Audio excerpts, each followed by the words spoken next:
So isang magandang bagay na talaga natin pinaangkesa. Dahil sa liwanag ng Ebanghelyo ay yung ating mga dalangin ay laging dinirinig at yun po yung dapat natin magkarisahan sa ating pag-iisip sa pananampalataya na lagi tayong dinirinig ng Diyos sapagkat tinapos na niya yung bisa ng kasalanan sa buhay po ng bawat isa po sa atin.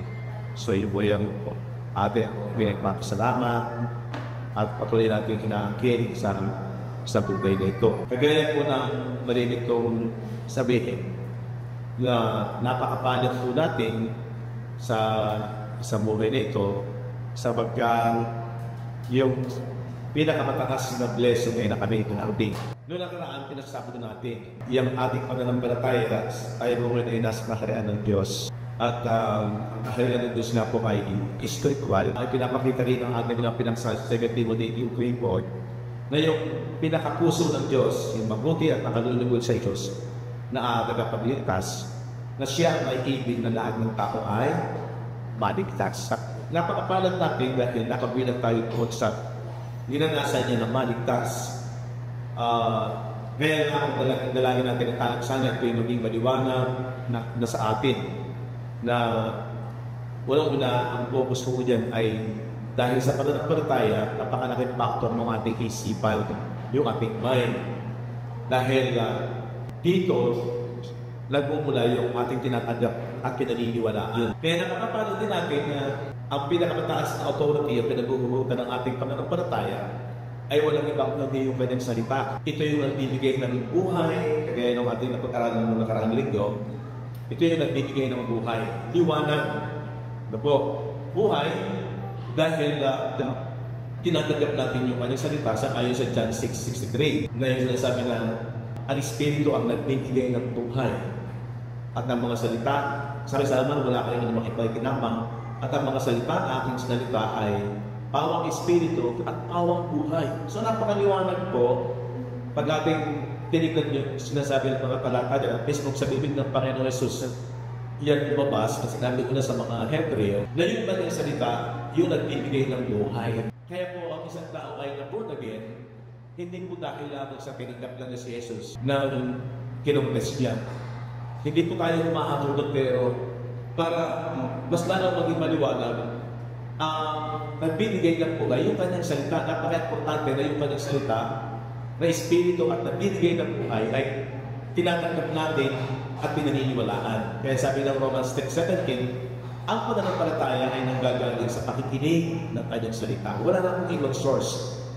Kung hindi, yung salita niya, lalo na yung salita ng mabuting balita, yung aral ng mabuting balita ni Kristo, ay magliliwanag. Kasi sabi ng 2 Corinthians 4:3 po, kung ang aming Ebanghelyo ay natakalungkuhan, dapat huwag natakalungkuhan. Sabi doon, ito'y natatalungan lamang sa mga napapahamak o naliligaw. Sapagkat sabi ng verse 4, pinulang ng Diyos ng sanglibutan ito at yung mga religious leaders that time para huwag sumumpalataya marami. Ang mahalaga kasi mag-iwanag yung Ebanghelyo ni Kristo sa ating isipan. Siya yan unto them. Okay, hindi po yung liwanag na kagaya ng araw na literal na magliliwanag sa atin.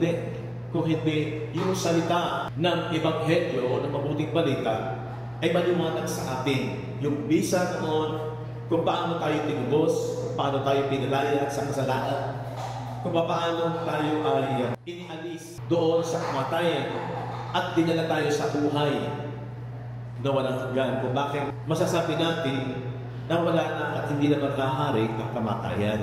Ganun po yun kahalaga. Diba? At yung ating isipan, yan yung spiritual nature na nasa ating pagkakao na tanging nakakatanggap ng salita, pagkaunawa, kaisipan, yung imagination, yung paniniwala mo, o pananampalataya mo, o yung mga ideas, yung pananaw, nagagaling po yan sa ating isipan. Nasabi ko na, at binubulay-bulay yung tayo ay may isip na hindi kagaya ng hayop. Kaya kakaiba po tayo sa hayop. Binigyan tayo ng Espiritu para siya maging contact ng Espiritu ng Diyos. Napag-nilay-nilayan din natin, although hindi natin ito pinamayan, pero lumalabas na ang Espiritu ng Diyos ay yung isang makapagyarihang kaisipan. Siya po ay isang napaka-makapagyarihang kaisipan, Espiritu. Kaya nga po yung word na Spirit, kung ating nilangin. Ito po ay sa Tagalog ay iwa. Marami yung Spirit of Christmas, Spirit of Peace, kaisipan ng Pasko, kaisipan ng kapayapaan. So yung Spirit po talaga, pag-aaral natin, halimbawa ito po yung Bible, naalam natin na puro mga salita yan, composed of words. Ngayon po ay, sa salita kung hindi ko nagkakamali ay Griego o Heterodogos. Ibig sabihin, nandiyan yan, salita yan, pero wala pa siyang buhay. Pero pag yan po ay tinanggap ng isang tao sa kanyang isipan, yan po at ganyan pinanampalataya, yung po tawag mo dyan ay, kung hindi ako nagkakamali, Rema o Argil, ito masyado katandaan. Ibig sabihin, nagkaroon siya ng buhay once ikaw ay pinaniwalaan. Di ba? Pero kung yan ay nakasulat, kung hanggang mo hindi mo tinatanggap sa sarili mo, hindi ito magkakaroon ng buhay. Tama yung sinasabi ng John 6:63. It is the Spirit that we connect. So yung Spirit, kaisipan niya ng Diyos na isinulat sa Bible. Kaisipan ng Diyos, Espiritu, kasi siya ang Diyos, sabi ko na ay, siya yung malaking Spirit. Isa siya kaisipan na makapagyarihan. Kung tayo ay may pag-iisip, lalo ng Diyos ay isang napakalaking makapagyarihan ng kaisipan being. At yung kanyang mga salita na isinula ay mga kaisipan niya na kung ating tatanggapin, ito ay may buhay.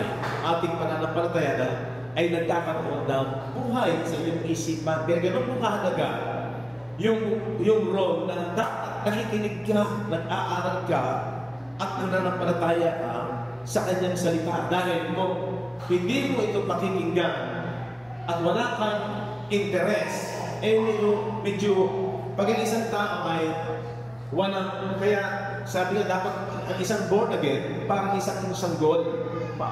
Di ba? Isang sanggol, sabi ng aklat ng Peter na ninanasan niya ang salita ng Diyos na kagaya ng gatas. Kaya ng isang sanggol, ninanasan niya. Dahil alam natin na yung isang sanggol na kapag isinilang, naghahanap yan agad kinalo ng gatas. Kaya ang tunay na isang na born again ay isinilang sa pamamagitan ng Ebanghelyo, sabi ng 4:15 ba? Isinilang ko kayo, I have begotten thee through the gospel, sa salita ng Ebanghelyo. Kaya napaka-importante na maging maliwanag yung gospel. Palaging inuulit-ulit ito. Sabi ko nga, alam niyo ba, habang nagtatagal, pagka maliwanag sa isang tao yung kamulugan ng ginawa ni Jesus sa krus ng Calvary, which is mabuting balita, yung mystery of the gospel of Christ, i-reveal kay Apostol Pablo na kung saan yung apat na elemento, yung sin as a noun, tapos nung dumating yung law, ay na-revive sa ayon sa Romans 7:5, kasi yan yung nagbibigay ng strength sa sin. Kaya nagkaroon ng validation sapagkat ang tao alipin ng sin in the flesh nung dumating yung law. Kaya, ibig sabihin ng alipin, hindi siya pwede makapagmalaki. Naunawaan natin na sin is the transgression of the law. Sabi ng 1 John 3:4. At kung magkaganon, kung sin is the transgression of the law, nagkakaroon siya ng violation. At ang penalty ay death. At yan ay spiritual death, hindi yan physical.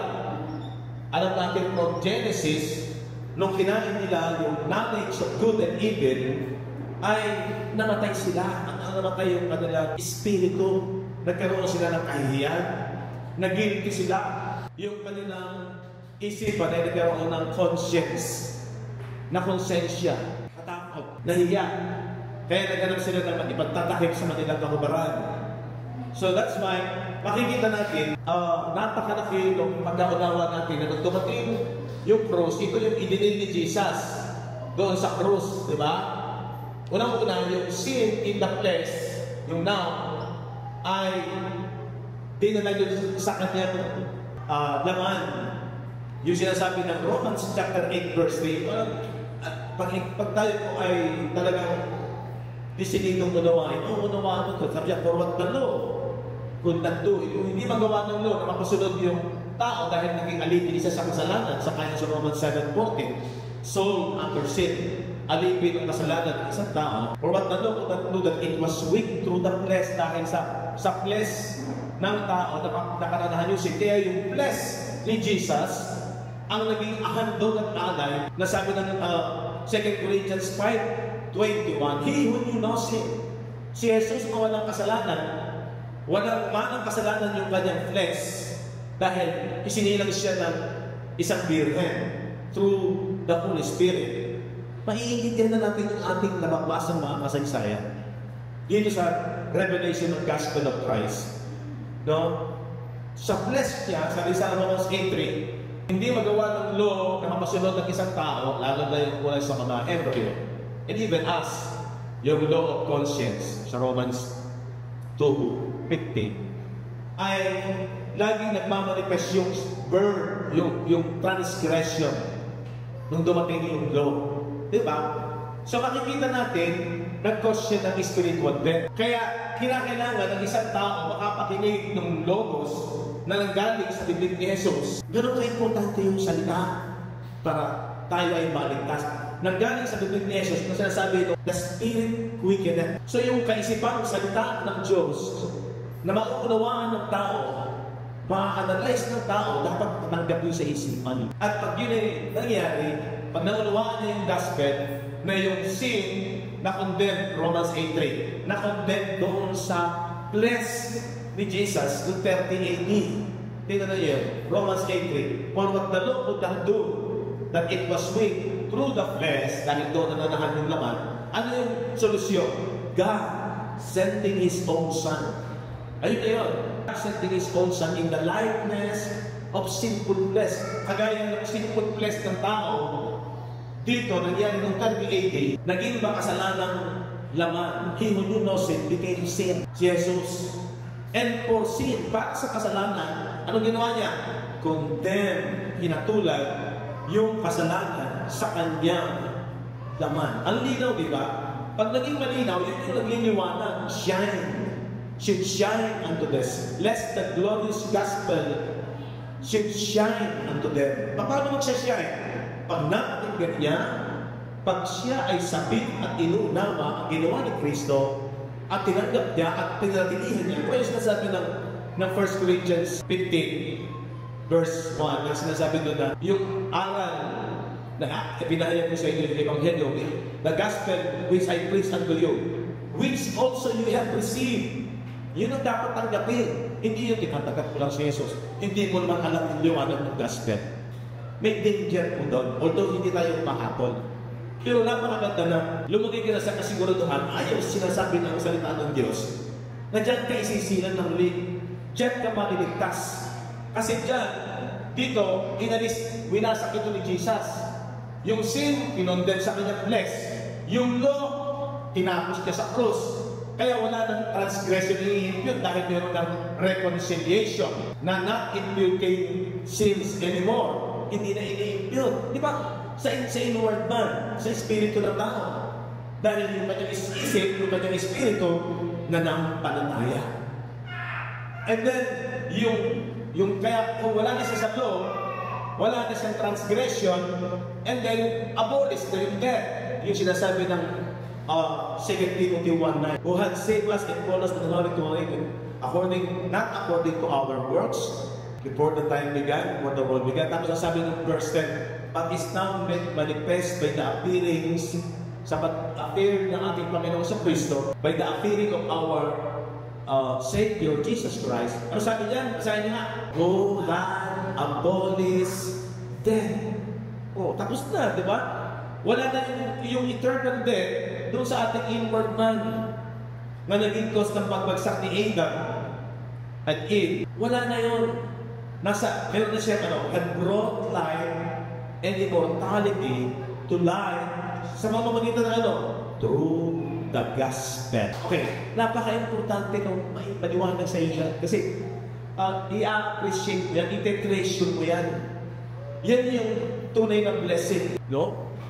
Yan yung issue, yung He had blessed us with all spiritual blessing. At ang kagandahan niyan, yan ang mag-i-inspired sa atin. Na although sa lupang ito, naglilindo lang, tingnan niyo Hebrews 12:25. Pag-ingatan ninyo na kayo huwag tumanggi sa nagsasalita. Sino yun? Si Jesus. Sapagkat kung hindi nakatanat ng mga nagsitanggi sa nagbalita sa kanila sa ibabaw ng lupa, ay lalo pa tayo na hindi makatatangan na nagsisiwalay doon sa nagpabalita buhat sa langit. Ano yun sa 26? Na ang tinig na yun ay nagpayanig noon ng lupa. Datapot ngayon ay nangako siya na nagsasabi, minsan pa, yayanigin ko, hindi lamang ang lupa, kung hindi pati ang langit. 27. At itong salita, minsan pang pinakamuhuluganan ang pag-aalis niya o mga bagay na niyanig. Yet what's more signified, the removing of those things that are shaken. So mayroon daw dapat matanggal, kaya niyayanig upang mamalaki ang mga hindi nayayanig. So, sabi niya that those things which cannot be shaken may remain. Ano yan? Ano yung hindi na pwedeng mayanig? Ano yung hindi na pwedeng mawala? Yun yung ginawa ni Kristo. Yung dugo niya ay mas nagpapakita ng tibay, yung kaharian na hindi na magiginaw. Tignan niyo yung verse 28. Kaya pagkatanggap ng isang kaharian, hindi magagalaw, ay magkakaroon tayo ng biyaya sa pamamagitan ito, ay magpapakahanod tayo may paggalang at katakutan ng paglilingkod na nakalulod sa Diyos. Yung verse 29 para sa mga taga-Hebreo naman talaga to. Yung apoy na para sa kanila yun. Binagaralan namin yan nung Wednesday sa biking. So makikita natin, okay, talagang normal ang mundo ito na yayanig. Alam niyo yung mga bagay na physical, hindi yan mananatili. Yan yung hindi napapanagi. Lahat na nagpapahayag yan dahil ang old covenant ay physical blessing. So, makikita natin yung salita ng Diyos, yung Logos, ay magiging buhay sa iyong isipan at magiging buhay na salita.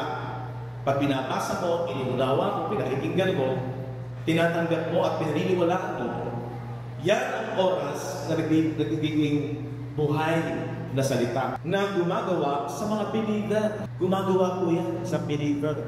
Nagbigay po yan ng buhay. Kaya, ang problema dito, pag i-reject, pag ang isang tao walang interest at hindi talaga sabik, hindi talaga maliwanag, hindi talaga buhaw, pag hindi niya nakita rin ay kayamanan, imagine, saan niya ang Diyos?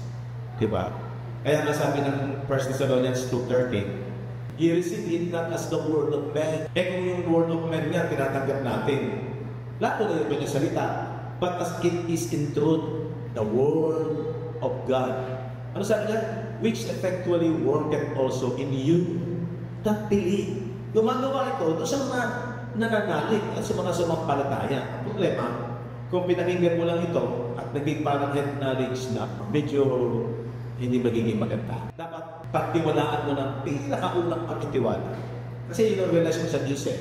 Meron na siya ka talaga sa Diyos. Sabi ko nga, dapat ma-improve ka na ma-improve at ma-develop yung pag-ibig mo sa Panginoon eh. Habang tumatagal, hindi yung parang wala kang gana.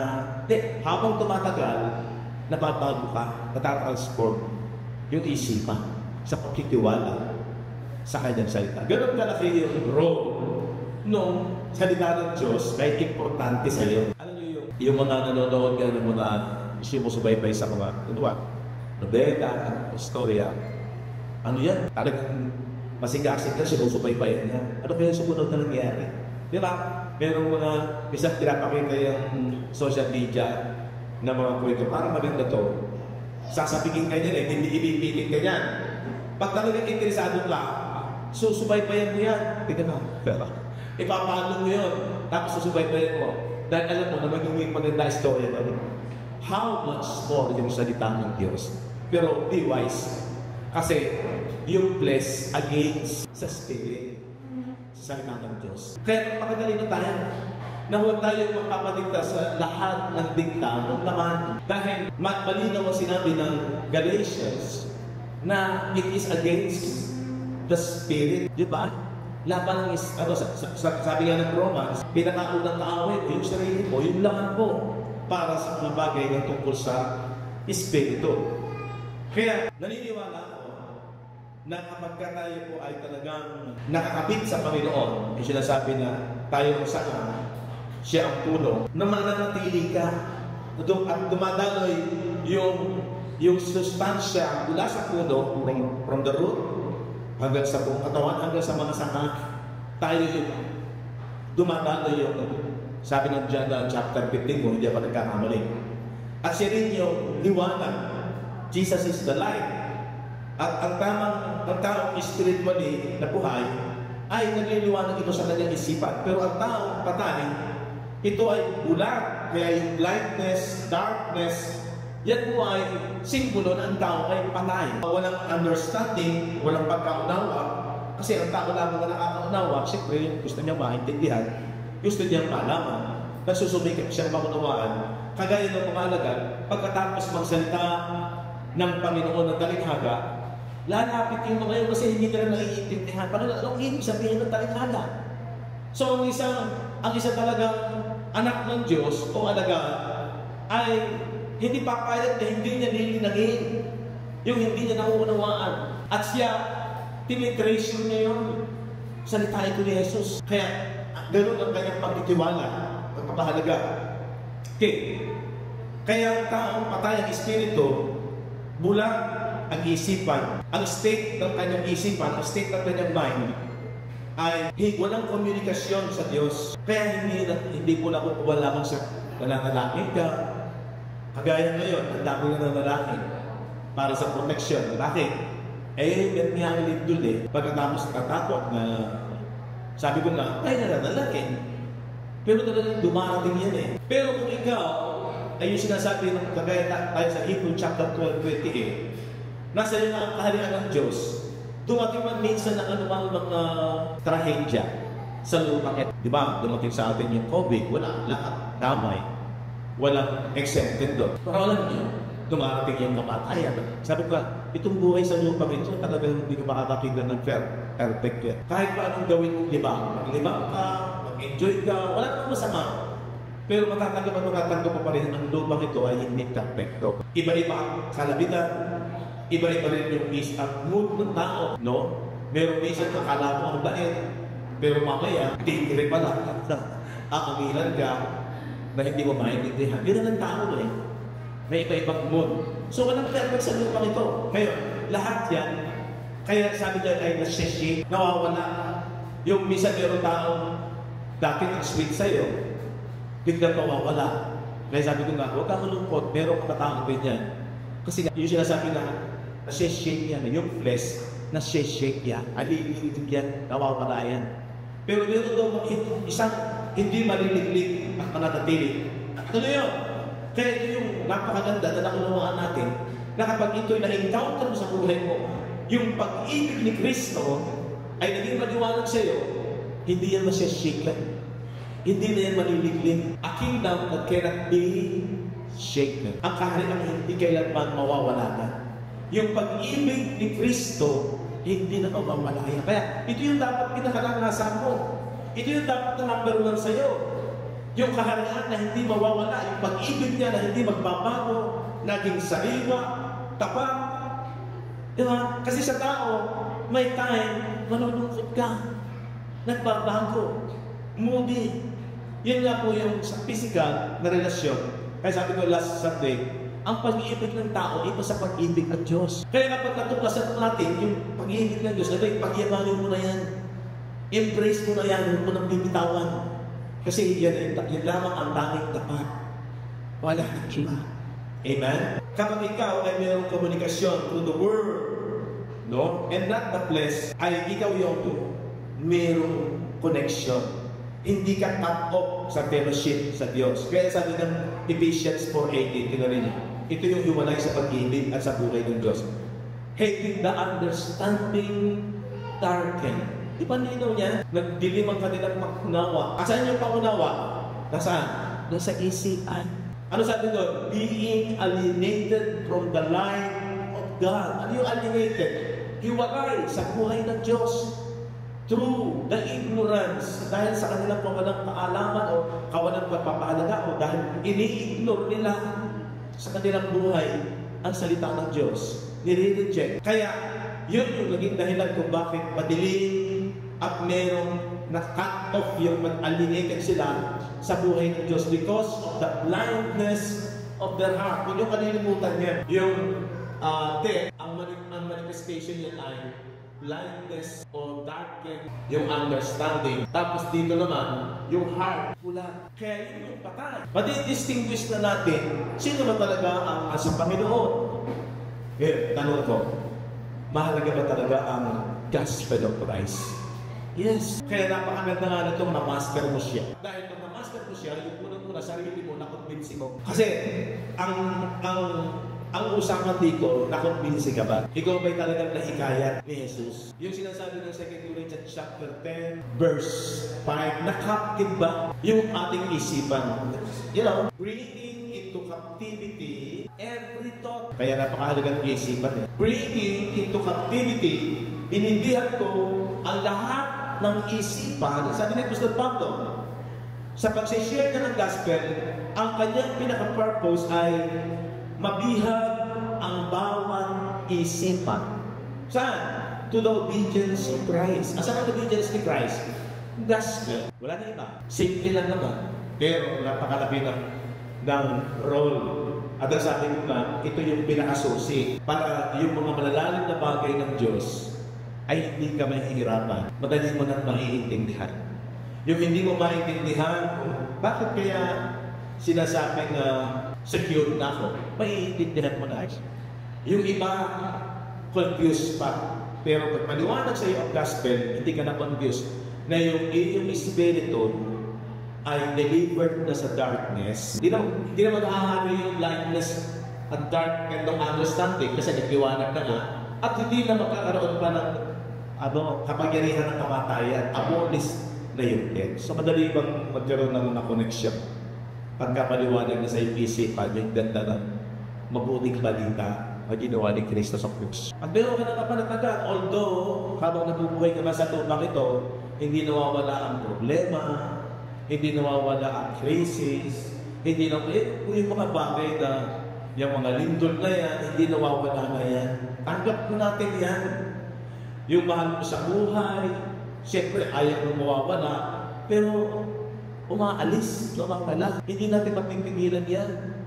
Normal sa buhay yan. Kaya nga, napakapanat ng isang tao na ma-encounter niya yung pag-ibig ng Diyos. Na sinasabi ng Ephesians 1:4 and 5, before the foundation of the earth, before the world began, ay yan yung talaga sa atin para makita natin yung kagandahan ng pag-ibig ng Diyos. Napakapanat natin. Di ba? Nagiging mapanat tayo, naunawaan natin yung katotohanan na to ng Panginoon sa buhay natin. Yan po yung meron kang dalawang pagkatao.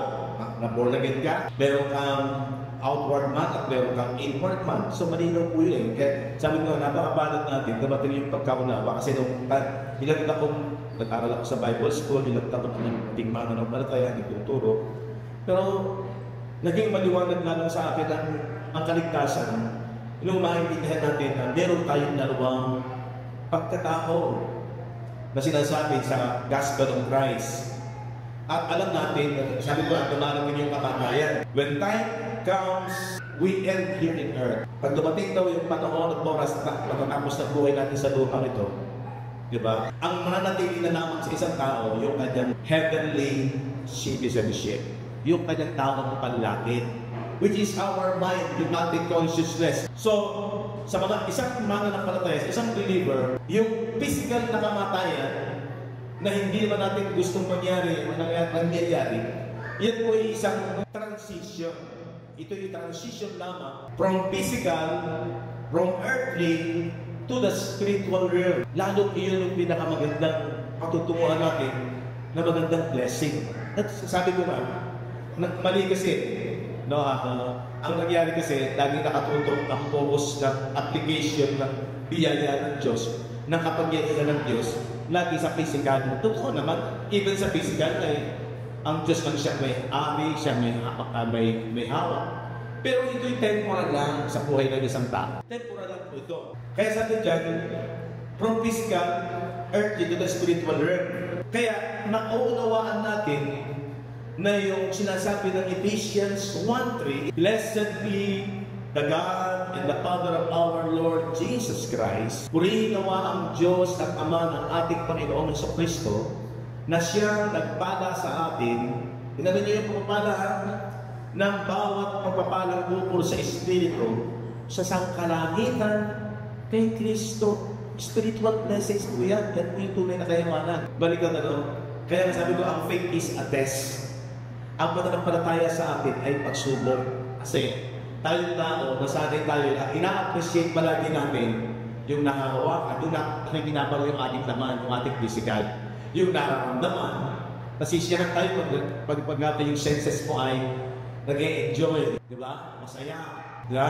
Pero, in the spirit, kakaiba yan. Nakapokus sa mind. At dahil kinakailangan ng renewal of the mind, ibig sabihin, ikay ka ng palataya, magbabago yung pinahahalagahan mo.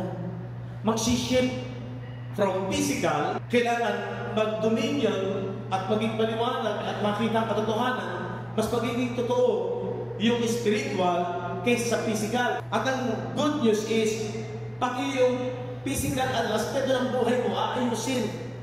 Kasi hindi lahat ng gusto ng laman pagbibigyan mo. Dahil makikita mo na temporal na ito. At magkakaroon ka ng bunga ng espiritu ng pagtitiis, pagtitiyagan, self-control. Yun na yung bunga ng espiritu. Dahil nagmanifest sa iyo yung spiritual blessing ng ganda ng ginawa ni Kristo na active ang iyong isipan, bringing every thought into captivity. Doon sa obedience ni Christ, magiging totoo yan sa'yo. Although hindi mo nakahawakan, pero nauunawaan mo. The good news is, naiintindihan mo na magliliwanag sa isipan mo, totoo to. Hindi ito nakabili sa flesh. Kasi itong flesh, temporal, nakatapos. Kaya yung kasama sa kautusan yan, naliliglig, hindi nananatili. Pag-ibig ng tao, pabago-bago, hindi nananatili. Pero meron isang totoong pag-ibig na hindi magbabago at mananatili. Ano mang bigbigan ang dumating, ano mang shake ang dumating, mananatili ang pag-ibig ni Kristo. Sa iyong isipan dahil yung pinanampalataya na, dahil yan ay totoo. Amen? Hanggang sa mabihan ka ang katotohanan ito. At kahit pa anong na mga bagay na temporal, hindi mo na yan pahahalagaan ng number one. At number one sa iyo, yung relasyon mo sa Diyos through the Word of God. Amen? Kaya makumuli mo ang Diyos, kung pasalamatan mo siya, kasi mayaman ka na, pinagpala ka na ng lahat ng pagpapala spiritual. Kaya yung physical blessings, mula yan kay Abraham, di ba? Sa Old Covenant. Sabi dyan, alam natin na ito ipinagkaloob na sa bansang Israel, sa mga Hebreo, nung time ni Josue. Yung land ng Kanaan, natanggap nila, nanit nila. But, ang problema, it was forfeited because of the condition of covenant, of the Old Covenant law of Moses. May condition yun eh. Physical blessing po yun. Forfeited yun dahil sila po ay hindi nakasunod sa covenant, sa tipanan. They violated it. Di ba? Ano ko nung ginawa nila? Nag-worship sila ng ibang Diyos, idolatry. Di ba? Kaya yung physical blessing na yun, natapos. Lalo na nung dumating yung destruction ng city of Jerusalem. Diba? Napakailan na nung ating pag-aaral na noong 1870, yun yung pagkawasak ng Jerusalem. Kaya natapos yung pinaka-physical blessing na ipinagkaloob sa kanila.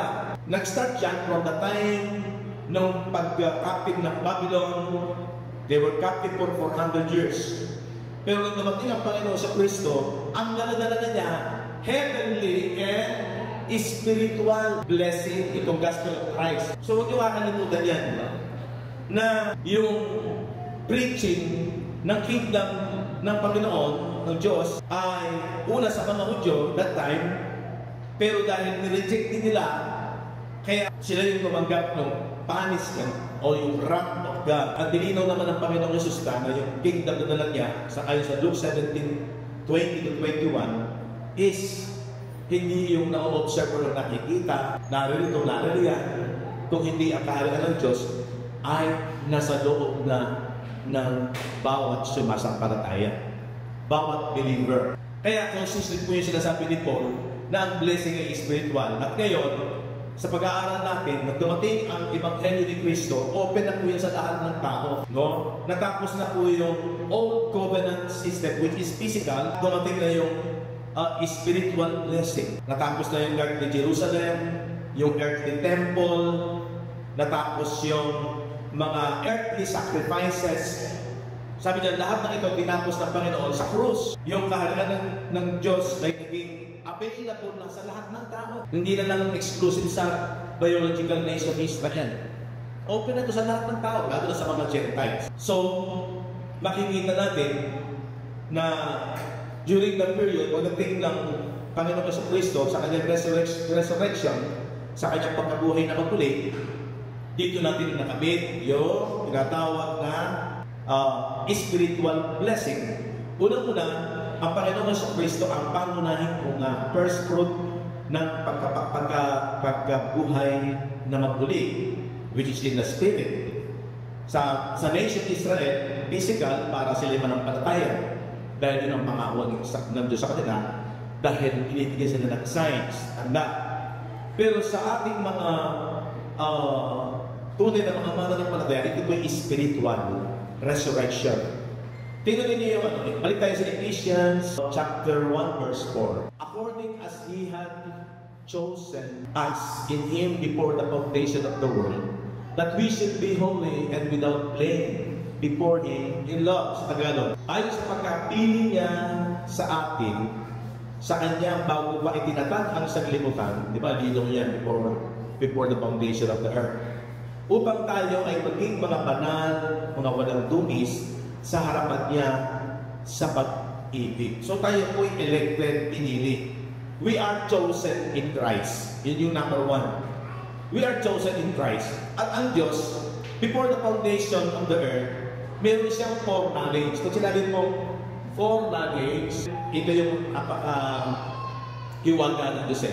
Pag sinabing foreknowledge, before the world began, alam na niya kung sino yung kanyang pinili. Elected, chosen. Diba sabi ng verse 4, according as He had chosen us in Him, before the foundation of the world, that we should be holy and without blame before Him in love. Yan. We are chosen, pinili. Before anything else, alam na ng Diyos, or God already chosen us. Kailan pa? Before the foundation of the world. Nakita na tayo ng Diyos. Nakita ka na ng Diyos na ikaw ay maliligtas at magiging banal at walang dungis. Pag sinabi po, we are chosen by God, na pinili ng Diyos para maligtas, maging anak, meaning, God has foreknowledge of our decision in life. Kaya napaka-importante itong decision kung meron tayong free will. Hindi tayo pinipili. Pwede mong i-reject, pwede mong tanggapin. Pero, yung kanyang pagkapili, kasi nagkaroon niya ng nagkaroon niya ng mga doktrina na parang ganito. Yung teaching ng mga Calvinists, pinili na ng Diyos yung maliligtas at hindi maliligtas. Para bang, ito, dito maliligtas, dito gusto kong maligtas. Para bang may favoritism. Hindi ganito ng Diyos. Hindi siya pumipili ng parang, di ba sabi ko nga, wala siyang pinipili. Yun, balikan mo lang. For this is good and acceptable in the sight of God, our Savior. Ano sabi ng verse 4? Who will have all men to be saved?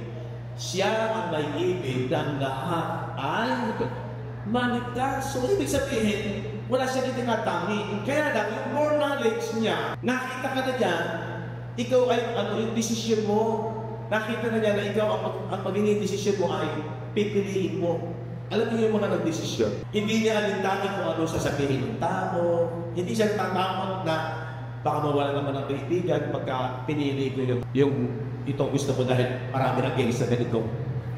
Mas pinili mo yung hindi nakikita. Kasi nga, nakapokus ang gospel, spiritual blessing, hindi nakikita. Kaya ang maraming mga tao kasi, ang pamantayan palagi, yung may nakikita, yung may signs and wonders.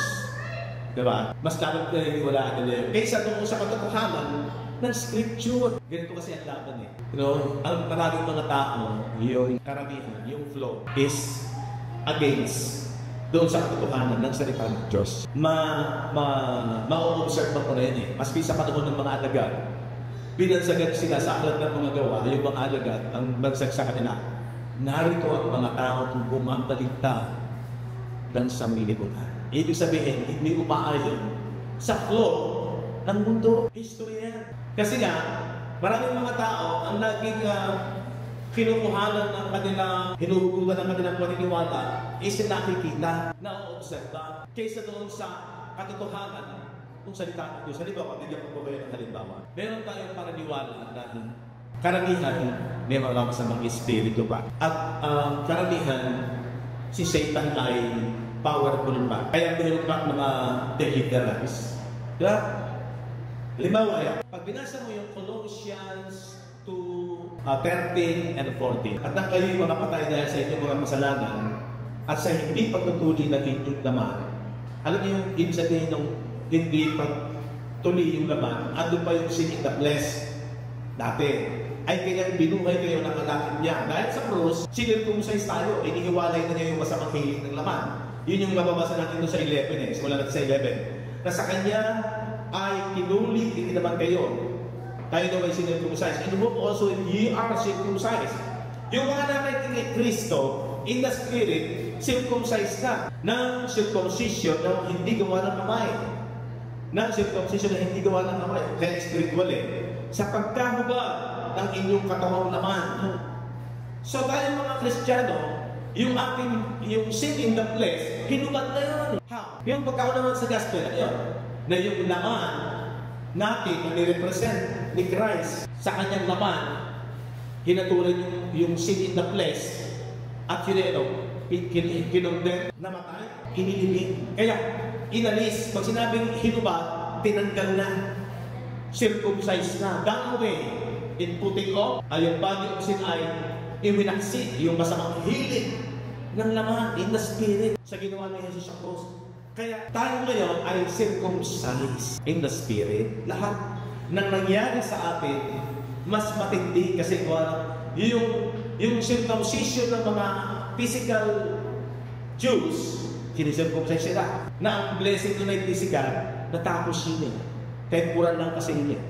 Yun yung sinasabi ng Hebrew 12:28 na yung kingdom na yun, temporal, naliliglig, nawawala. Pero yung ginawa ni Kristo cannot be shaken.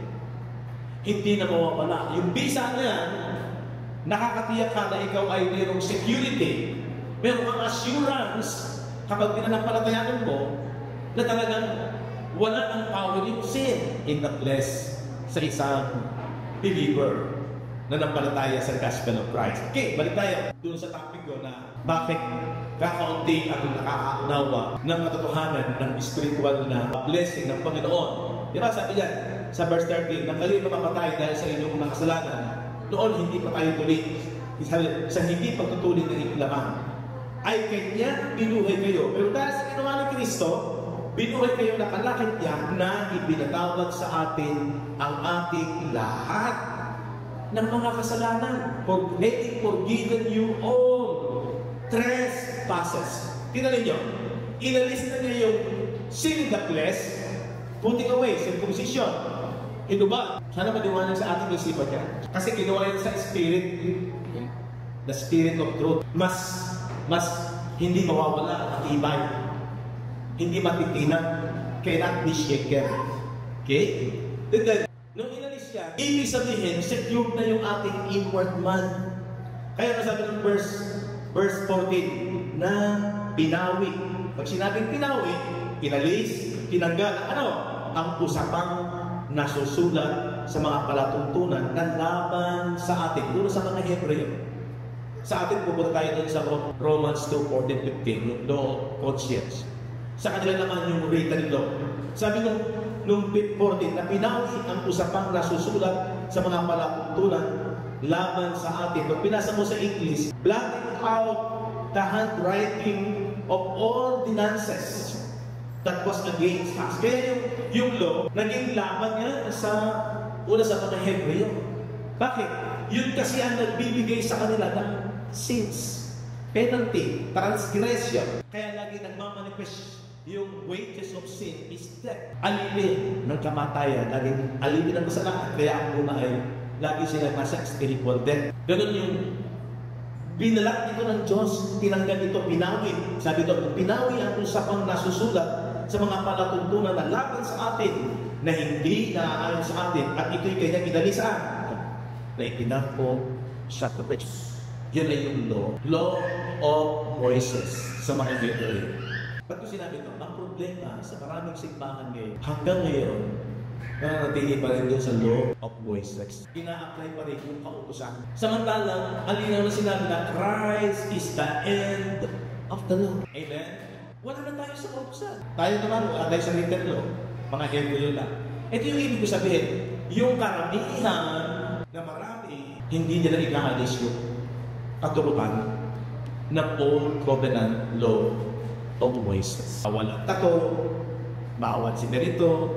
Diba? Yan ang naging problema sa Galatia. Yung circumcision, ipinapasok pa rin ng ibang mga Hudyo na kapag hindi ka nag-circumcise in the physical, ay hindi sapat yung ginawa ni Kristo.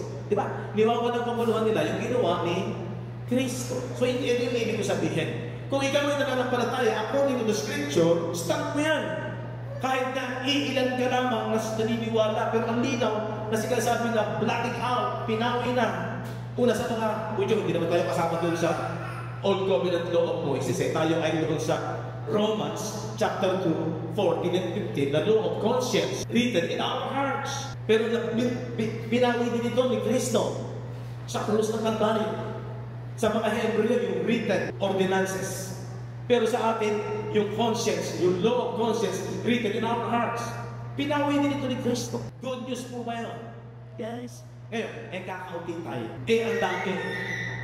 Ayaw nilang iwanan yung law of Moses. Problema ganyan po ng first century believers na tayo. Ayaw nilang ipinagtatako nila yung law of Moses. Diba? Kaya yung ibig ko po sabihin, kung talagang ikaw ay nakastan sa pananampalataya kay Kristo Jesus, dito ka muna sa Scripture, kahit nakakaunti. Ang mahalaga, maliwanag ang sinasabi ng kasulatan. It is written. Amen? Yun nga lang, matyagang tinatanggap mo ang liwanag ng salita ni Kristo, lalo na yung ginawa ng mabuting balita. Kasi ang pinakaiingatan natin, makikita mo naman yan sa sulat ni Apostol Pablo. Ang pinakaiingatan ni Apostol Pablo, yung nawawala na kabuluhan, yung ginawa ni Kristo. Tingnan niyo yung Galatians 2:20-21. Ako'y napako sa krus na kasama ni Kristo. Ano bang ibig sabihin ng ako'y napako sa krus? Kasi, di ba, si Kristo, nirepresent niya ang bawat tao. Ito yung laman na pinanalahanan ng kasalanan ng lahat ng tao, kinuha ni Jesus. Nirepresent ni Jesus. Kaya naging makasalanan siya. He who knew no sin became sin. Di ba? Kaya, ang gagawin ng bawat isa sa atin, ibibilang mo yung sarili mo. Kaya kinuha ni Pablo, ibinibilang niya ang kanyang sarili. Di ba sabi ng Romans chapter 6, count yourself, recount yourself. Ibilang mo ang iyong sarili sa kanyang kamatayan at sa kanyang pagkabuhay na magmuli. O di, sabi ni Pablo sa 20, ako'y napako sa krus na kasama ni Kristo. Ikaw ba? Tayo ba? Ako ba? Napako ka ba na kasama ni Kristo? Amen. I am crucified with Christ. Nevertheless, sabi dyan, at hindi na ako ang nabubuhay kung hindi si Kristo ang nabubuhay sa akin. Siyempre yan. Bakit si Kristo na mabubuhay sa'yo? Kasi yung pag-ibig ni Kristo, yung kaisipan ni Kristo, yung Espiritu ni Kristo, nasa iyo na. Hindi lang yung diwa ni Kristo, yung mga salita niya, kung hindi mismo siya, nasa iyo na. Kasi tinanggap mo siya at yung kanyang salita, lalo na yung mabuting balita. Kaya si Kristo na ang nabubuhay sa bawat Kristiyano. Christ living in me. At ang buhay na kinabubuhay ko ngayon, hindi na sa laman. Kung hindi, nabubuhay ka na saan? Sa pananampalataya, sa anak ng Diyos, na siyang umibig sa atin at nagbigay ng kanyang buhay. Ganyan dapat yung relasyon. Ngayon mo naintindihan. Pag ang importante lang sa iyo, yung relasyon mo sa asawa mo, kapatid, magulang, at hindi mo na higit na naunawaan yung grabing pag-ibig ni Kristo. Na napakahalaga niyan. Kahit anong ganda ng pagmamahalan sa lugar ito, mayayanig din niya. Mawawalhad niya. Matatapos siya. Nang mamimis ng isang tao, yung pag-ibig ni Kristo na hindi masyashake. That's hindi mayayanig. Puso ngayon ng yanigan eh. Diba? Puso ngayon ng lindulan. Pero napakapagod natin na hindi tayo maaapektuhan ng anumang kasi sinabi ng nangyayari sa lumang ito kapag nasa iyo ang kaharian ng Diyos na hindi may ilanig. Pag-ibig, kapag malalim ka sa pag-ibig kay Kristo, anuman minsan ang maganap sa lumang ito, minsan masaya, minsan malungkot, maghibay ka na. Matatag ka na. Yun sinasabi na, dumating man ang malakas ng unos ng hangin at ng bagyo, mananatili siyang nakatayo sapagkat siya ay nakatayo sa ibabaw ng matibay na pundasyon. Bato, walang iba kung hindi si Kristo. Amen. Ganito ka nagpapahalaga. Sabi ng 21, hindi ko niwawalan ng halaga and I do not frustrate the grace of God. Dapat ganito tayo. Hindi importante sa atin yung napuprostrate yung ibang tao. Ang importante sa atin, iniingatan natin, huwag ma-prostrate ang biyaya ng Diyos na ginawa ni Kristo sa iyong isip at sa iyong puso. Amen? Dapat hindi ko nawawalan ng kabuluhan. Kaya sabi niya, hindi ko niwawalan ng halaga ang biyaya ng Diyos. Sapagkat kung sa pamamagitan ng kautusan, sa marami, pinahahalagahan pa rin ang kautusan. Pero ikaw, halos nagsosolo ka na. Ang stand mo, hindi ang mahalaga yung relasyon mo sa tao. Kung iiwan ka nila, wala tayong magagawa. Ang mahalaga, mananatili ka na pinahahalagahan mo yung relasyon mo sa Diyos. Amen. Di ba? Hindi ko niwawalan ng halaga ang biyaya ng Diyos. Kaya ang mahalaga sa iyo, sasabihin ng tao, yung companion mo sa ibang tao, kaysa doon sa ginawang pagmamahal sa iyo ni Kristo. Sinasabi na ng salita ng Diyos, ito ang totoo, pero ayaw mo baka mabibintasan ka at baka mawalan ka ng kaibigan. So, ang pinapahalagahan mo, yung outward man mo. Di ba? Sabi ko, hindi na ako nabubuhay sa laman. Ang ikinabubuhay ko sa laman ay sa pananampalataya na. Ang liwanag nun, mga kapatid, pag tayo lumalalim at nabibihan talaga ang pag-ibig ni Kristo, stand mo yan, tinatayuan mo yan, matatag ka. Dahil alam mo, matatapos naman lahat yan, masyashake yan, mawawala yan, temporal lang yan. Pero yung pag-ibig ni Kristo, dapat magliwanag sa isipan at pinapahalagahan mo. Sapagkat kung sa pamamagitan ng kautusan ang katwiran, kung gayon si Kristo ay namatay nang walang kabuluhan. Huwag naman mangyari ito. Na yung kamatayan ni Kristo ay mawala ng kabuluhan. Ito yung iniingatan ni Apostol Pablo sa kanyang buhay. Sa buhay natin, pag binabalikan mo yung pagkat nangihigdan tayo sa relasyon mo sa Diyos.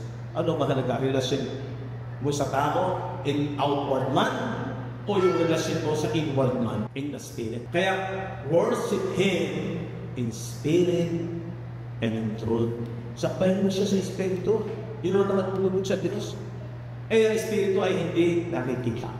Kaya sana, sa oras na to, sa araw na to, patuloy napakaganda ng kapahayagan ng Diyos sa atin. Ingatan natin dito. Alam mo yung mga kabataan, kayo magtutuloy dito. Ang magbigyan ng lugod ng Diyos, ito ang mabuti at nakalunod sa Diyos na tagapagligtas. Siya na ang naiibig ng lahat ay makinas. Unang-una sa sarili natin, ibig niya. Ligtas niya. Ibig niya. Kakumawa niya yung pagmamahal niya. At makakalam. Yung word na pagkaalam ng katotohanan sa pamamagitan ng salita ng Diyos. Kaya sana mo, andun pa rin yung blessing, andun pa rin sa ating kulay ang inspirasyon ng katotohanan. Meron kang nalak. Itong mga bagay na naman, talagang hinahanap niya ng enjoy. Pero may time na tayo nagagawa Kung dadalik ka niyan sa paghiwalay sa Diyos, huwag mo na gawin. Hindi naman masama mag-enjoy, pero balansin natin. Hindi na tayo nabubuhay sa ating sarili. Si Kristo na ang nabubuhay sa atin. Are you blessed?